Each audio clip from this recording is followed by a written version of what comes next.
Kabady, ka-59. So ito po yung tanong ng kabady natin.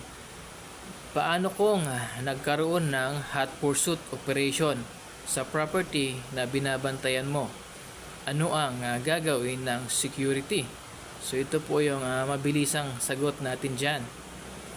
Hot pursuit operation is a legal doctrine that allows law enforcement officers to make a warrantless arrest and if necessary, enter in private property when they are in immediate and continuous pursuit of a suspect who has just committed a crime.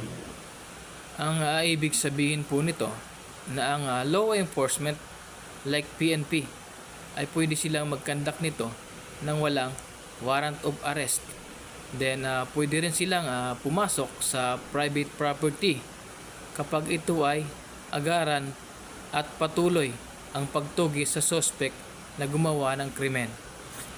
Kabady, ka-59, kapag nagkaroon ng ganitong sitwasyon sa area natin, ay kailangan i-activate agad natin yung ating security force. Dahil ito ay biglaan at maaaring hindi agad mapigilan.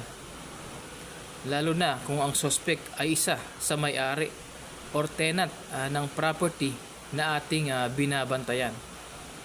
Ito ang mga dapat nating gawin. Una, makipag-cooperate tayo sa mga law enforcement upang hindi tayo makasuhan ng obstruction of justice. Pangalawa, kailangan natin ma-document yung situation.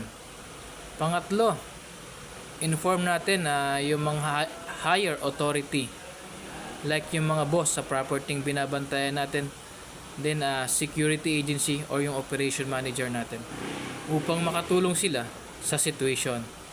Pangapat, tumawag sa pinakamalapit na police department sa area nyo upang makatulong sila ma-validate kung legit operation yung kinandak ng kanilang mga kabaro. Lalo na kung private vehicle ang gamit nila, din hindi naka-uniforme yung ating mga operatiba. Bilang security, mga security na naka-deploy sa area.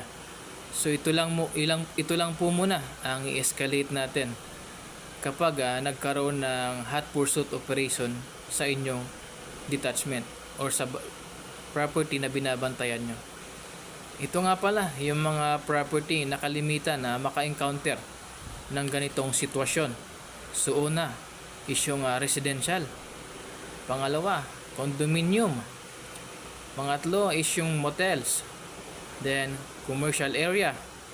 And farm or resort. Alright, hanggang dito na lang po muna. See you next upload. Please follow and share. Thank you.